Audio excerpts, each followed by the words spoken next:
მართალია თუ არა, რომ ოპერაციის დროს თვალს ამოუღებენ პაციენტს. ოფთალმოლოგის პასუხები Google-ში დასმულ ყველაზე უცნაურ შეკითხვებზე კატარაქტას შესახებ. შესაძლებელია თუ არა, რომ პაციენტმა სახლის პირობებში კატარაქტა თვალიდან მოიფხიკოს.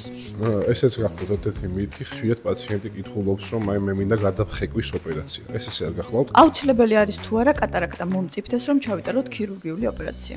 კატარაქტის მომწიფება ეს მცდარი აზრია, ასე ვთქვათ, პაციენტი თუ ადრე ჩაიტარებს მომწიფებამდე კატარაქტის ქირურგიულ მკურნალობას, ამ შემთხვევაში მიიღებს მაქსიმალურად მაღალი ხარისხის, მაღალი რაოდენობის მხედველობას. მართალია თუ არა, რომ ოპერაციის დროს თვალს ამოუღებენ პაციენტს.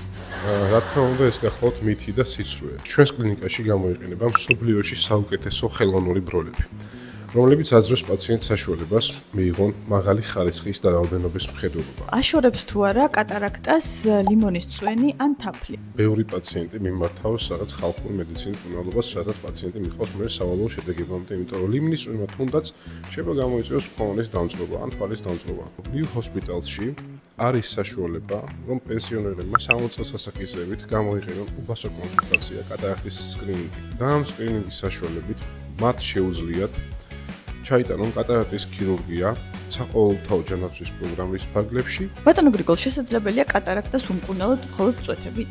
კატარაქტის მკურნალობის ერთადერთი გზა ეს გახლავთ ქირურგიული ჩარევა, რაც გულისხმობს შემღვრეული ბუნებრივი ბროლის ჩანაცვლებას გამჭვირვალე ხელოვნური ბროლით.